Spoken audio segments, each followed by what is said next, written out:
Thank you very much, everybody. Appreciate it. This is a big thing that we're doing. It's about fraud, having to do with all the fraud that's taking place in our country. And we have two people that are extremely brilliant and just very talented, and they're going to be put in charge. But I'd like to ask Will, if you would, to give a little description of what we're signing, the executive order, and then I'll ask JD to speak. Yes, sir.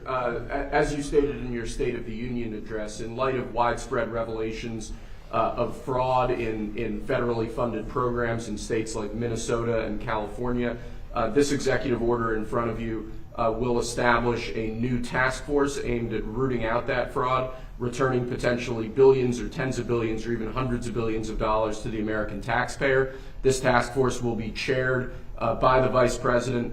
The Vice Chairman will be the head of the FTC, Andrew Ferguson, who's with us here as well today. But this is going to launch a whole-of-government approach to rooting out the very serious problem of fraud in federally funded programs around the country. As an example, you've been seeing it, and seeing it pretty big in Minnesota, $19 billion. But that's only for one little aspect of the fraud. It's $19 billion, and California, as they say, is 10 times worse, and other states are 10. And this is not a Republican-Democrat thing. This is wherever it's taking place. It seems that it's usually in blue states. If it's in a red state, we're going there too. But it seems that it's heavily, heavily, heavily Democrat. And what they've done is so sad. When you look at the Minnesota scam, a lot of it has to do with Somalia. Nobody's calling out anybody, but a lot of it has to do with Somalia and plenty of others. And I believe the governor is complicit. I believe Ilhan Omar is complicit. I believe that your Attorney General is complicit. And if they are, you're going to hopefully find out about it, and you're going to have to do what you have to do. If we found half of the fraud that's taking place in this country, and I think you have a chance of doing that, we would have much more than a balanced budget. That's the kind of numbers you're talking about. The theft is incredible. And I think JD will make, and Andrew will make a charge later on that local states should handle nursing homes and all of these things that the federal government shouldn't be involved in. It's too big. The federal government should handle military and a couple of other things. But when it comes to nursing homes, you saw where a young gentleman was going around and knocking on doors, and none of the nursing homes existed, none of the nurseries existed. The money that's being paid out, and the federal government pays for it. When you see all these people coming in illegally into our country, many criminals, many drug dealers, murderers, 11,888 murders, and you look at California, and more come in, and yet they never had money, and yet they pay them. You know why they pay them? Because the federal government is charged with paying them. We're not paying them anymore, and I said that. So these two really smart guys are going to be, hopefully it's going to be JD's. This will not be like a Kamala, where she was put in charge of the border, and she never went there, JD, right? You promise? I promise, sir. Remember, Kamala was put in charge. She was the border czar. She never went to the border. She never called any of the great border patrol. The border patrol testified. We never spoke to her in 4 years. That was a disaster, but this is different. This is a different group of people. I think maybe before JD, I'll ask Stephen Miller to say a few words still, please. Thank you, Mr. President. Well, under President Trump's leadership, as we've seen, the illegal flow across the southern border was stopped completely. But what we found since President Trump came into office is that the Democrats have set up a system to funnel hundreds of billions and ultimately trillions of dollars to migrants that are in our country, oftentimes from places like Somalia. So as an example, ICE recently asked a group of illegal immigrants that were in detention whether or not they were receiving Medicaid. Half of them raised their hands and volunteered that they were on Medicaid. Just volunteered that. These are the ones who are hiding it, right? They also asked illegal aliens how they paid their medical bills, and they said that if they don't have Medicaid, they go to hospitals, they get free care there, and they bill it to the taxpayers. So they aren't paying for any of their own health care in this country. This is one example. And we've seen this over and over and over again. So under President Trump's leadership and then of course with JD and the head of the FTC, Andrew Ferguson, we are going to see the first ever effort in American history to reclaim the ultimately trillions of dollars that were stolen from taxpayers. I believe, and I know President Trump believes, that when this theft is exposed, we will see that if all of it were stopped, it would be enough to balance the budget. The extraction of wealth from American taxpayers to people who don't belong here is the primary cause of the national debt, and this is the first ever effort to shut that down. Thank you, Mr. President. First ever. And everyone knows they've been cheating for years. It's the first ever. And it's got to be stopped. I mean, it's got to be stopped. Think of it, Somalia is a third world, maybe a fourth world nation. One of the worst, one of the most dangerous. They don't have anything. They don't have councils. They don't have government. They don't have police. They shoot each other all over the place. They come here and they steal $19 billion. It's crazy. And Ilhan Omar, I hope this is part of it, but she married her brother, supposedly. I mean, there's a lot of documentation. That means she's here illegally and she's a congresswoman. And I hope you're going to be looking at that, or somebody is, all right? Because she's one of the ringleaders here. She's bad news, really bad news. She's so bad for our country. Anyway, JD, please say a few words. Yes, sir. Well, thank you, Mr. President. This is a very important whole of government approach to tackle the fraud problem. And let me just tell one story. One of the things that even before this executive order was signed that we were able to stop under the president's leadership is we saw evidence that in Minneapolis there were Somalis, primarily illegal immigrants, who were defrauding a Medicaid program that was meant to go to autistic children. So they were taking children who were supposed to get benefits, and they were claiming that their kids were actually autistic even though they weren't. And what did this mean? This meant two things. Number one, you had a lot of people getting rich off of the fraud while American citizens got poor. And the second thing that it meant is that you had autistic kids in Minneapolis, in suburban Minneapolis, who weren't getting benefits they needed because Somali fraudsters were literally stealing out of their pocket. It's got to stop. And unfortunately, that kind of fraud is one example of probably hundreds just within the state of Minneapolis, and then it's repeated and replayed all over the United States of America. When we first started talking about this problem, the president made it very clear he wanted us to take the fraud problem seriously because nobody had until he was president. We started to figure out one big hole that existed is that the agencies of the government weren't actually talking to each other.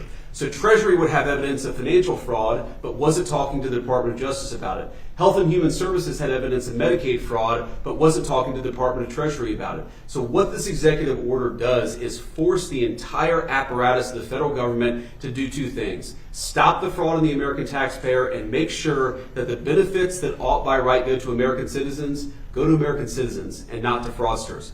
Andrew Ferguson will be the vice chair and is going to do a great job. If you're curious what's the difference between the vice chair and the vice chair is going to do all the work and I'm going to take all the credit. Andrew. Yeah, look, millions and millions of Americans pay into these programs every day and they expect to get something out of it. And this fraud is just siphoning money that millions of Americans pay to fund their hospitals, to fund their daycare centers, into completely fake businesses. It isn't just unfair to all of us as taxpayers who pay for all this, it's particularly unfair to the Americans who need this the most and watch this money leave their hospital, leave their school system, and go out to fraud. And that is why this effort is so important. And I think, we've just begun really looking at this, but I think that one of the things we're going to find is that in a lot of these agencies, the previous administration was pretty lax about existing anti-fraud controls, and we're going to expose that too. I would take the word pretty out. I would change it with unbelievably lax. They were not even lax. Lax isn't a good enough word. The previous administration was fraudulent, okay? And I think that's what you're going to find also. And, you know, we worked so hard, like most favored nations drug prices. For years, people have wanted. We paid the highest drug prices anywhere in the world by far, by 5 times, 6 times, 10 times, more than London would be paying in New York, more than any city in Europe was paying than our cities. We would have a pill that would sell for $10 in Munich, in Germany, would sell for $10, and in New York it would be $130 or whatever. And we worked so hard, and we pulled it off. It's called Most Favored Nations. So now we went from by far the most expensive drugs anywhere in the world, prescription drugs, to the least expensive, and I had to get all the nations to agree, and I don't want to bore you with how I did it, but I did it. Everyone said it was impossible to do, including the drug companies, and we did it. We worked so hard on it, and we're going to save so much money for the people. And your drug prices are going to be dropping at levels never even, by 50, 60, 70, 80% in some cases. But you work so hard, and then you see them stealing $19 billion. It's like in one pocket, out the other. And I think Andrew and JD, I think they have maybe one of the most important jobs. Maybe it could be one of the most important things that we're signing, because Thanks, sir. I really believe that they have an opportunity to do something so good for our country. People talk about balancing budgets. You can't balance a budget when people are stealing $19 billion, and nobody's ever heard of anything like it. We had, I guess, in the same state, you went autism, where 4 or 5 years ago they spent $1 million, and now it's almost $400 million in just a few years. Well, autism didn't go up like that, and even the $1 million was probably a fraud, but it went from $1 million to almost $400 million in just a few years. These are crooked people. They basically said everybody in the state had autism. These are crooked, horrible people. And, I was elected with JD, Make America Great Again. That was it. And we can't have this stuff happening. Right. We have to be respected. And they left. So I'm going to sign this. We'll take some questions, but let me sign this first before I don't forget. Let's see. Before I decide not to, okay? Yes, sir. I don't forget not to, but maybe I'll decide not to. I would decide not to. If I didn't think they could do the job, I would decide not to. But that'll be a terrible thing. I think they're going to find numbers. Andrew, I think you're going to find numbers that are far higher than you even think. And Andrew came to us. He said, sir, he's read the stories about Minnesota. We know California is many times worse, but Minnesota is terrible. They're all terrible. Those cities are terrible. New York is terrible. What's going on in Chicago, Illinois, with that slob of a governor is terrible. And the kind of money we're talking about is just country changing.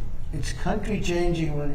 It's having a deficit to having a really profitable country where you can lower your taxes substantially for people. And I think you have an opportunity to do it. And I think you two guys are the right guys. If you guys can't do it, we've got a problem. Because nobody else will be able to do it. Yes, sir. So I'll sign, and then we'll take some nice questions from our wonderful media.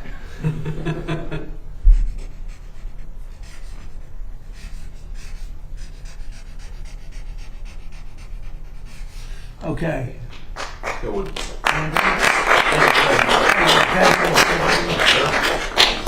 There you go. Very important. That's a big deal. We've been working on this very long, right? Yes, See, sir. right? Will? Yes, sir. Andrew, do you have a question? Yes, Mr. President. You said during your State of the Union that this type of fraud, the corruption, is the type of thing that can shred the fabric of a nation. Why do you suppose then that leaders in recent memory haven't looked at the systemic amount of fraud that's Because taking they're crooked. place? And Because they're crooked. They make money. They gain power. They use it for power. Like with the Somalians, they vote in a block, 100%. They make a deal with the Somalians. They all vote because they're on a gravy train. It's money first, power second. A lot of people say power first now. It's money first, power second. Did you ever see where, like, Mercedes, people come over from Somalia, they have no money, and now they're buying Mercedes-Benz cars, okay? It's more cash goes out of the Minnesota airport than any other place in the world or something. We're going to find it. And Minnesota's really bad. The governor's corrupt. The attorney general's totally corrupt. Just like the New York State attorney general, Letitia James. She's a highly corrupt person. Bragg, the DA, is a corrupt person. They're all corrupt. These are corrupt people. And we got too many of them in our country. And we have to expose them, and we have to catch them. And if these two guys can't, These are high IQ people. I've always liked high IQ. These are high IQ people. If they don't do it, we're going to go a long way, fellas, to find somebody else that's going. We have no choice. If honestly, and they may not do a good job. If they don't do a good job, Thank you, sir. no, it's possible. If they don't do a good job, the country's sort of in trouble. Yes, go ahead. Thank you, sir. 2 questions from And I think they're going to do a great job. Go ahead. First, Mr. Vice President, Democrats are already calling you the fraud czar. What's your reaction to that title? And then second, given I like your past skepticism of foreign adventurism, are you completely on board with the current war in Iran? So I like fraud czar. It's certainly what we're going to do. And look, we have to do it. As the president said, this is a problem that has festered in this country for far too long, and far too few people have actually wanted to do anything about it. That's what makes this administration different, is that we actually tackle the problems the American people have been confronting. So I'm very happy about it. And look, I think that I know what you're trying to do, Phil. You're trying to drive a wedge between members of the administration, between me and the president. What the president said consistently, going back to 2015, and I agreed with him, is that Iran should not have a nuclear weapon. We have taken this military action under the president's leadership. I think all of us, whether you're a Democrat or Republican, should pray for success and pray for the safety of our troops. That's the approach that I've taken. Make it as successful as possible. So there's no hesitation, given your past statements, with the current operation? What do you mean there's no hesitation with my past statements? Given your skepticism of foreign adventurism, you were a critic of the global war on terror previously. Well, I think one big difference, Phil, is that we have a smart president, whereas in the past we've had dumb presidents. And I trust President Trump to get the job done, to do a good job for the American people, and to make sure that the mistakes of the past aren't repeated. Absolutely. Thanks, sir. Look, JD's been great, but here's the simple thing, and I have, some people, I don't want wars. I want wars less than almost anybody. Peace through strength. But you know what? I've watched Iran for a long time. I called them out 20 years ago when I was a civilian that liked watching the world. And if violent, vicious people, the leadership, violent, vicious people, they killed 32,000 protesters over the last 3 weeks. They put out a memo 2 days ago saying, if you protest, we will shoot you and kill you in the streets. And somebody said, oh, there's not that many protests. Well, first of all, there are bombs going off all over the place. But even if there weren't, who's going to do that? Who's going to do it? They don't have any guns, and the other ones have latest in line machine gun, right? And every form of gun you can have. They shoot them right through the middle of the head. They're violent people. If they had a nuclear weapon, they would use it. And sometimes I'll have some of the people that, feel very strongly, like I do about wars. And I say, do you think Iran is violent, and do you think their people are violent? Yes, leadership. Do you think they should have a nuclear weapon, which is massive power? I don't even want to discuss how powerful, because it's depressing. And they said, no, they shouldn't have. Definitely they shouldn't have. They said, and you don't want to fight war? No, we don't want to fight war. So these are naive people that frankly are stupid. If you believe that Iran should have a nuclear weapon, there's something wrong with you, because they would use it the only question is within 1 hour if they get it, or 1 day. They will use it, and they will blow up the entire Middle East, not just Israel. They'll start with Israel, but they will blow up. And you got to see that when they unexpectedly started sending missiles to every country within 1,000 miles of them. I mean, they're blowing up countries that were neighbors, not necessarily some friends. They actually were blowing up some friends. They were blowing up the people that handle their accounts.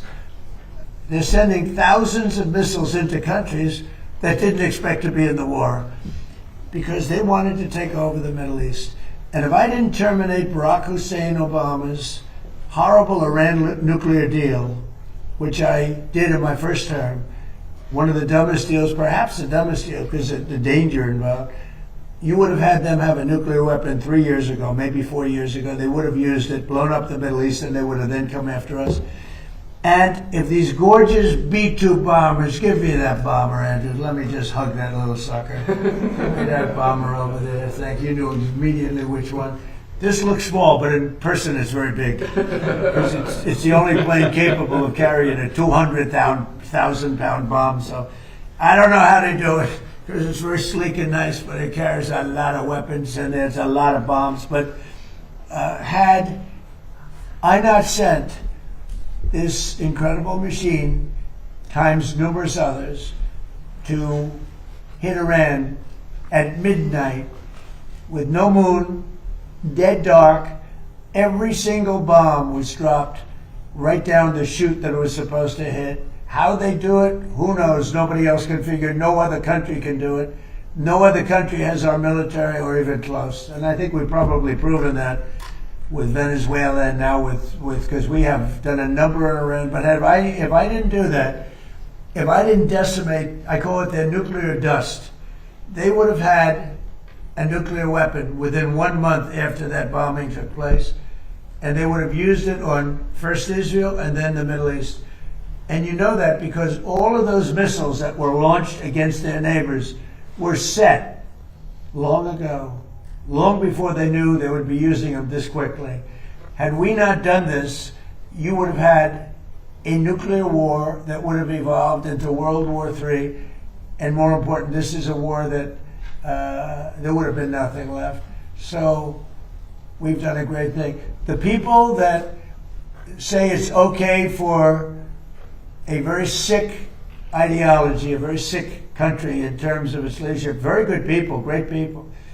But the people that say that, I think they're actually, they're either evil or they're stupid. So if you believe that Iran should not have a nuclear weapon, they should not have it, then you have to absolutely love what I've done, because in 2 weeks we have decimated them. They have no Navy, they have no Air Force, they have no anti-aircraft weapons, they have no leadership. The leadership is gone. But then they set up a new leadership to go and name a new leader, and that leadership is gone. And now they think maybe the sun is gone. They're all gone. My biggest problem is I have no idea who we're talking to, because nobody ever heard of any of these people. They're all dead. But we did a job for the world, not a job for us, for the whole world. We took the worst country in 50 years and maybe longer from the ideological standpoint, a country that wanted to blow up the world, a country that is sick, and it has a religious fervor. And when you add religion, you know, people don't realize more people died in religious wars than every other war put together. And that's what you would have had here. And it was a terrible thing. I'm very proud of what we did. And I think JD understands better than most, if you give Iran a nuclear weapon, at least a very substantial part of the world would be blown up. And it'll be used almost immediately, yes. Thank you, Mr. President. You don't mind if I keep this here, do you? Isn't that a beautiful thing? You know, I used to look at it, and I said, it's a piece of art, but how can it be effective? It's so stealth. Think of it, Peter. 1 in the morning, it flies in, and they say, sir, they're in Iranian airspace. And I say, ooh, and I'm watching it from the Situation Room with a couple of other very smart people, including some good generals, real generals, not television generals. And all of a sudden you see that dive, they start diving, and you see them 30,000, 20,000. Boy, I said, that was a lot. They went down fast to aim it. And they know they're coming, and they're smart, and they never saw them. And they're firing a little bit, but they don't know what they're firing at because they can't see a thing. And then you hear the biggest explosions that anybody's ever heard. Those are the biggest bombs. Outside of nuclear, those are the biggest bombs. And you say, what technology we have. What a great country. When I built it, largely I built it during my first term. I built it. I didn't know I'd have to use it this much in my second term. But we had an incompetent president. We had an incompetent administration. And if that group of people, in any form, whether it's Kamala, him, it doesn't matter, would have had another 4 years, we would have had no country left. Yeah, please. Thank you, Mr. President. You say you're doing a job for the rest of the world. In your conversations with your counterparts, are they thanking you? What are their conversations like when you talk about this military conflict that's taking place in Iran? Well, they should be thanking me because many of them get 90%. China, as an example, should be thanking us, but I don't expect to thank you, but they should be thanking us. Japan gets 95%, China 91%. Many of the countries, South Korea gets a tremendous percentage of their oil and therefore their energy from the Straits, or as they call it, the Strait. And they should be not only thanking us, they should be helping us. What does surprise me is that they're not eager to help. There are a couple. We'll be announcing some names soon. There are some that really were right up front. I would announce their name now, other than maybe they'd prefer it not being announced for whatever reason. I will say this: it's a lot easier to get people today than it was 2 weeks ago. 2 weeks ago, before we destroyed before we obliterated the country, before we took out, because they're down to about 8% of their missiles, they're down to a small portion of their drones, and we've demolished many of their factories where they make the missiles and the drones, and the rest are all following. Our military has been amazing. We hit Carg Island, took out every single thing in Carg Island except one thing. We left the pipes, because if we take out the pipes, it takes a long time to build them. And at some point, something's going to happen that's positive with respect to those pipes. But there are some countries that greatly disappointed me. And I'm the one that got them to pay from 2% to 5% of GDP, NATO. And I get along great with those countries in NATO, but I always said, the problem with NATO is we'll always be there for them, but they'll never be there for us. And when I hear the UK, which was sort of considered the Rolls Royce of allies, right? When you say they were the oldest and they were going to be there, and I say it would be really helpful if you'd send over a couple of ships, and if you have some minesweepers, which they do, be very helpful. And the Prime Minister is a nice man. I think he's a very nice guy. He says, well, I'd like to ask my team. I said, you don't have to worry about a team. You don't have a team. You're the Prime Minister. You can make a decision. Well, I have to speak to my people. I said, you don't have to speak to anybody. So it was very disappointing. And then after we obliterated them, destroyed their military, the whole thing, and it became a much safer zone, he said, we're going to send over 2 aircraft carriers. I said, I don't want them anymore. I don't want them after we win. I want them before we start. I don't need your aircraft carriers after we've already won. So, those things are very disappointing. And you have to remember, we have 45,000 troops in Japan. We have 45,000 troops in South Korea. We have 45,000, 50,000 troops in Germany. We defend all these countries. And then, do you have any minesweepers? And they say, well, would it be possible for us not to get involved? I've been saying it for a long time. This is the greatest thing to come out of this. We spend trillions and trillions of dollars on NATO to defend other countries. And I always said, but if it ever comes time to defend us, they're not going to be there. Many of them would not be there. And we're going to have to start thinking more wisely in this country.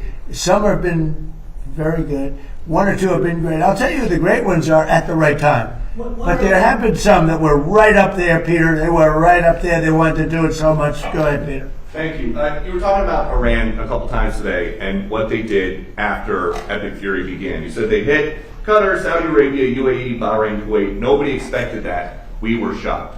Are you surprised that nobody briefed you ahead of time that that might be their retaliation? Nobody. No. The greatest experts. Nobody thought they were going to hit. They were, I wouldn't say friendly countries. They were like neutral. They lived with them for years. Peter, they were going to take over the Middle East. They were going to knock out Israel with their nuclear weapon. But after we knocked out their nuclear potential weapon, they started building missiles, thousands and thousands of missiles. And they were going to do it with missiles while they developed. These are sick people. While they developed nuclear, somehow they were going to start on a different site, because that site was, you saw the site, the mountain. They were going to go into a certain area, which we know exactly where it is, and they were going to do that. And it's incredible what we've done. I tell you, the job we've done. If I didn't terminate Barack Hussein Obama's Iran nuclear deal, you would right now, well, Israel would be gone. It would be incinerated, and probably the Middle East likewise. And remember, they have all of those missiles. And I heard they were sending missiles to UAE. I said, that's strange. You know, UAE is like the banker for Iran. They're like the banker. Qatar, their neighbors, they got along okay. Saudi Arabia. All of a sudden, Kuwait is getting hit. Bahrain is getting, all these countries are getting hit. There was no expert that would say that was going to happen. It's not a question of like, gee, should you have known? And if we did know, big deal. I mean, we have to do what we have to do. But we hit them so hard like nobody's ever been hit. We hit them very hard. And we've extinguished most of their missiles. We've extinguished most of their drones.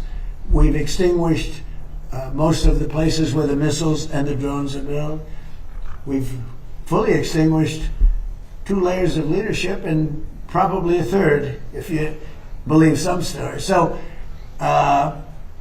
we only have one thing. They have a little choke point, and they've used it very well for years, but it doesn't work.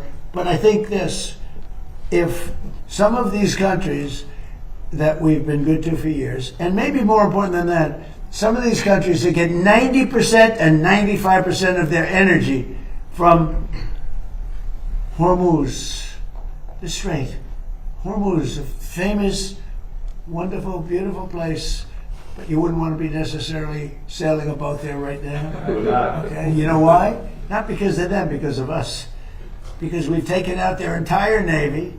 We've taken out every one of their drone. They call it a drone layer, a mine layer. There's specific boats that are meant to put mines on. How would you like to have a nation that has 22 boats where their sole function, they're very different looking boats. You wouldn't want one for your family. They're not pretty. Their sole function is to lift a mine into the water and drop it a certain number of feet down. But they had 22 of them. We've taken out all of them. But you can probably drop them off other boats. So we don't even know. By the way, we don't know that any mines have even been dropped. But the thought that they would scares people that have billion-dollar ships. Yeah. Please. Thank you, President Trump. I'd like to ask the Vice President about his plans to go after possible fraud in California and New York. We know reports about Minnesota. And President Trump, first could I ask you, you said earlier today that the new Supreme Leader, Khomeini, you don't know if he's dead or alive. There are a couple of interesting reports about him today. There's one report that he just narrowly escaped death in the first airstrikes by stepping out to his garden. There's another report that he may actually be gay despite leading a theocracy that hangs gay people. How do you determine what's true, and do you have an assessment of this? Well, so far nobody knows. If you look at his father, he used to give talks a lot, you know, talking about death to America. He'd say death to America all the time. When they say death to America, you should believe them, because that's what they would have. If they had a nuclear weapon, they would have used it. But they never had the chance. I never gave them the chance to use it. And other presidents should have done. I spoke to one of the former presidents who I actually like. I actually speak to some. I do like some people. It'd be shocking. And he said, I wish I did what you did. Could have done it. Other presidents, somebody should have done it. 47 years this went on. They call Iran the bully of the Middle East. And you could have never had the Abraham Accords. You could never have had peace in the Middle East. Now you're going to have peace. You could never do it with the dark cloud of a nuclear Iran. But Iran is a shell of itself. It's no longer a bully. It's the one that gets bullied. It's a bully that got beat up. We beat the crap out of them. And they deserve that. You know, when you see a soldier walking down the street without his arms, or being helped down the street because he's got no legs, or his face is blown to smithereens with no legs and no arms, those two, no legs, no arms, and a face that got racked. That was done by roadside bombs. It's the favorite weapon of Soleimani, who I killed in my first administration. General Soleimani. Had I not killed him, that was the beginning of their downfall, because had he not gone, it's possible that we would not be this far advanced in destroying Iran, because he was a really good general. He was a vicious, horrible man, but he was a brilliant general. And he was looking to knock out 5 of our military bases at one time. And the man that died with him was his counterpart in Iraq. And they were working together. And they got hit real hard. And if that didn't happen, we would have had a problem. But maybe more importantly than that, he was really the mastermind behind it. And they never found somebody to replace him in terms of the genius. I knocked him out. And that was a big step, knocking him out.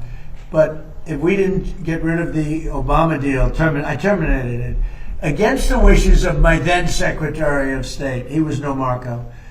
Against the wishes of a lot of people at the time. You remember that, Peter? A lot of people. Had I not terminated, remember that, Stephen? You remember?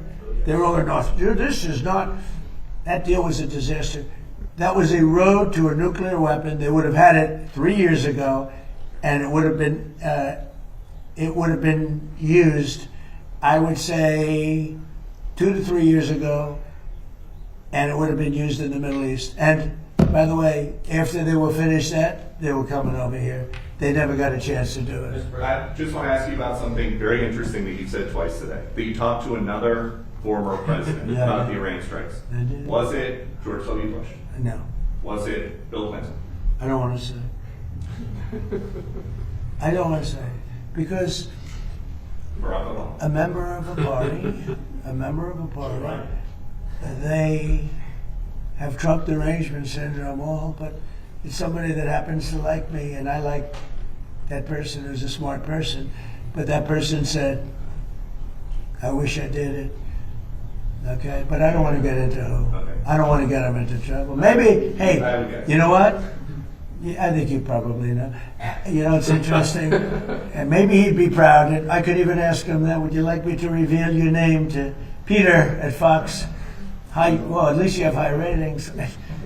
Your ratings are through the roof, Peter. Yeah, thank you for those. Congratulations. Can I ask you another question about Yeah. the war?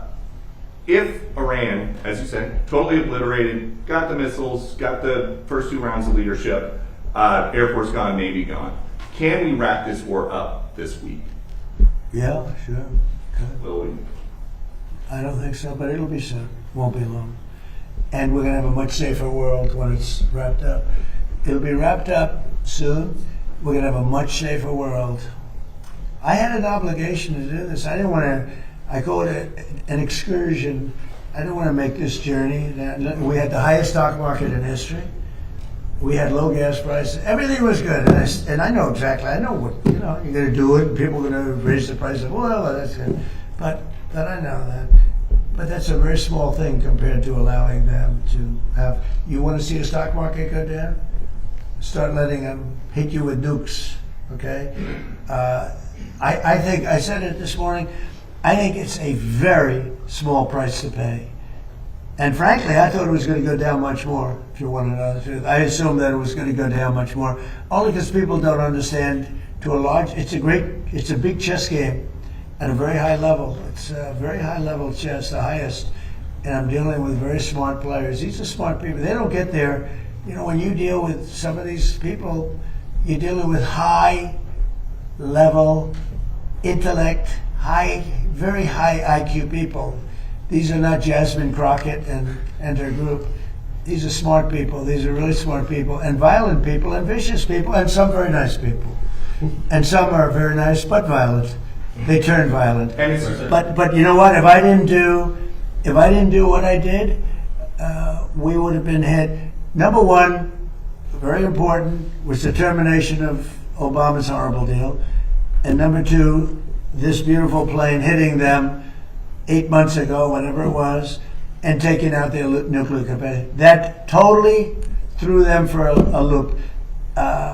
If they had that bomb at either time, 5 years ago or 7 months ago, if they had that bomb would have been used almost immediately. Mr. President, 2 questions on domestic policy, bringing it close to home. First of all, the Save America Act. What are you expecting this week when this vote takes place in the U.S. Senate? Will the Vice President's vote be necessary? I think it's imperative that it gets done. I'm not sure it is. The Democrats have horrible policy. It's just incredible. but they stick together. It's the one thing they do. Their Supreme Court members stick together. Those appointed by a Democrat stick together. If Barack Hussein Obama appoints a member of the Supreme Court, that member never goes against him. And they're proud about it. They say, I don't give a damn if it's good or bad. That man appointed me and I'm never going to let him down. I don't say that's right, wrong. I just say they stick together. Republicans go the opposite way. If Donald Trump appointed me, I'm going to show the world that I can be totally just and I can be independent of Donald Trump. He's not controlling me. And I don't want to control them. I just want to have smart decisions. They gave us a decision on tariffs the other day that won't change tariffs. I can do it a different way. I always knew I could do it a different way. This was a little quicker, a little easier, a little better.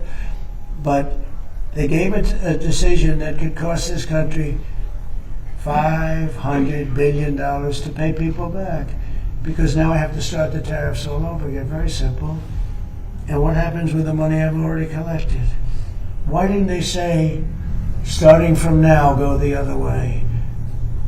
$500 billion perhaps. It's so sad. But one thing about the Democrats, they stick together like glue. They impeached me twice for absolutely no reason, unanimously. Fortunately, the Republicans stuck together, and it was something. It was pretty wild. But the Democrats have horrible policy, transgender for everybody, open borders, men playing in women's sports. But the one thing they do have is they stick together, no matter how bad the policy. It's embarrassing to watch them try to defend it. And in a way I say, as a Republican, in a way I say, thank goodness they have bad policy, because you'd never beat them. We have something in there now, the Save America Act. Voter ID with a picture, right? That's a 99% issue. Even among Democrats, Democrats poll at 89% on that. And then they have proof of citizenship. And then they have no mail-in ballots. No mail-in ballots. We have no mail-in. You go to California, they send out like 38 million ballots. Some Democrats get 7, 8 ballots. Republicans are a lot of times calling in, where's my ballot, where's my ballot? They're lucky to get one. Jimmy Carter, probably the greatest thing he ever did. I thought he was a nice man, not a great president, to put it mildly. How did his attack work out in Iran? Not too good. I think ours is slightly better, wouldn't you say? But Jimmy Carter, the one thing he did after he left with Scoop Jackson and some others, they formed a very elite council, a committee that came out and said very strongly, no mail-in ballots, because we're the only country in the world that has mail-in ballots like we do. The only country in the whole world. People have tried it. France tried it, and they went away. They're now doing paper ballots, watermark paper, which is very hard to cheat. So when you look at what happens with this country, we really have to fix it. That'll be very popular. The other thing we put in there, just as best of, I call it the best of Trump. We have the 3 things I just said, right? But then I added on no men playing in women's sports, and I added in no transgender surgery, the mutilation of our children. We have no mutilation of our children, no transgender. I think they say that's an 80% issue. I think they're 99% issues, but whether they're 80% or 99%. The problem is we have a couple of Republicans. They shouldn't be allowed. They're horrible people. And they're willing to vote against anything. And we have all the Democrats who vote against it. So I think it hurts the Democrats to vote against it, because I'm going to instruct all the Republicans to say that so-and-so that they're running against voted against the saving of our children from transgender mutilation, right? That's pretty unpopular. They want men and women's sports. That's pretty unpopular. They want voter ID, but the Democrats don't. Everybody wants voter ID. Everybody wants proof of citizenship. And most people don't want mail-in voting because they know it's a fraud. Touches too many hands. I mean, the postman gets it, this one gets it, that one. So these are all issues that are in the 90s to 100. I would say some are virtually 100%. And the interesting thing is they're that way not only with the Republic. I'm not talking about leadership. I'm talking about they're that way also, most importantly, with the people. The people of our country want voter ID. The people of our country want proof of citizenship. And that includes 88%, 89% of Democrats. And I think the Republicans, Eric Schmidt, Rick Scott, Tim Scott, I speak to so many of them, they all want it. I hope John Thune can get it across the line. He's trying. I mean, he told me this morning, I spoke to him, he's trying. I think it'll be a very, very bad thing for our country if they don't. We're just asking for basic things. Think of it. You can't have voter ID. Do you know in California, if you ask a person to show their identification, they have the right to put you in jail. If you're an official and you say, may I please see your identification, you're subject to going to jail. That's how crazy it's gotten. With a low IQ person, you know, because Gavin Newsom has admitted that he has learning disabilities. Honestly, I'm all for people with learning disabilities, but not for my president. I think a president should not have learning disabilities, okay? And I know it's highly controversial to say such a horrible thing. The President of the United States, Gavin Newsom, admitted that he has learning disabilities, dyslexia, everything about him is dumb. But then he looked at the audience and said, but I'm smarter than you, or something like that. That was pretty silly. So now on top of everything else, they call him a racist because it happened to be a black audience. I will tell you this. I think it was the worst interview I've ever seen of any human being in my life. Okay. Anybody else have any questions? On Iran, will it be necessary to use even a limited ground force to secure whatever nuclear material remains in Iran? It is part of that threat. Yeah. And secondly, have you made a decision? You mean to go in and get it? Yes, sir. Why would I tell you a thing like that? And secondly, You know, I can't say to reporters, sir, when you attack Carg Island, will you occupy Carg? They ask me these questions. And I don't want to be mean, but they're stupid questions. If any president answered those questions, they shouldn't be president.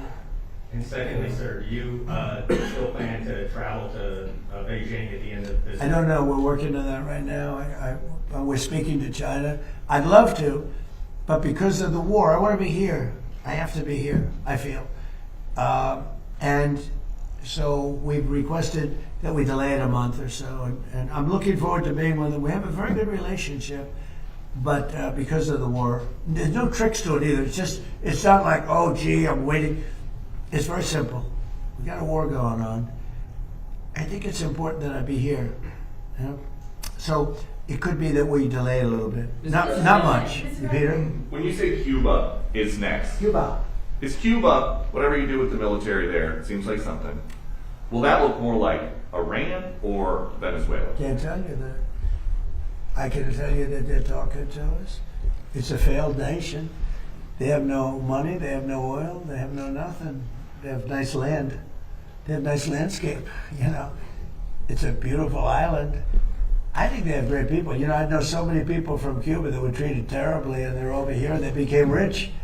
They're very entrepreneurial people, very smart. I know a lot from Florida especially. There's so many people. A friend of mine started over with nothing. He's now the largest owner of gas stations in the country and stuff. I mean, Cuban.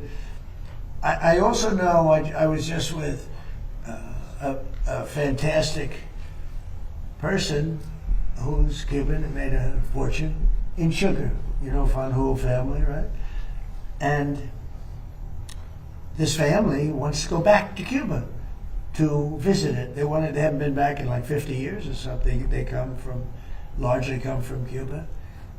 And we'll see what happens. They were asking me about that. They want to go back. Not only Fanjul, a lot of Cubans have said, oh boy, would they love to go back. I think Cuba, I don't know, it's in its own way for tourism and everything else. It's a beautiful island, great weather. They're not in a hurricane zone, which is nice for a change. They won't be asking us for money for hurricanes every week. But I think Cuba's the end. All my life I've been hearing about the United States and Cuba. When will the United States do it? I do believe I'll be having the honor of taking Cuba. That'd be good. That's a big honor. Taking Cuba.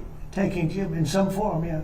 Taking Cuba. I mean, whether I free it, take it, I think I could do anything I want with it. You want to know the truth? They're a very weakened nation right now. They were for a long time.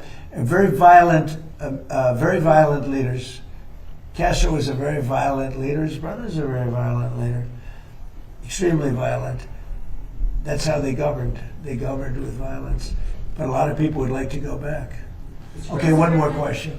Quick question on fraud for Vice President Vance. Mr. Vice President, you announced a couple of weeks ago in the EEOB that the administration would be halting Medicaid payments to Minnesota until the state decided to take pervasive steps to root out fraud. Do you have an update to that specific situation? Do you think that could be a model moving forward for the task force for states that won't cooperate?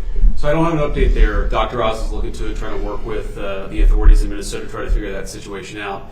But yeah, I think there are two obvious tools that we have to stop the fraud that's happening against the American people. One is that when we see evidence of fraud, we stop the payments. Pretty simple, right? We know that the American people are being defrauded. Let's try to stop the payments and ensure that whoever's making these payments is actually complying with some basic due diligence and making sure that payments are going to the right place. I think the second tool, of course, we have, as the President mentioned, is we have law enforcement options. We know that some of this fraud is just bad. Some of it's criminal.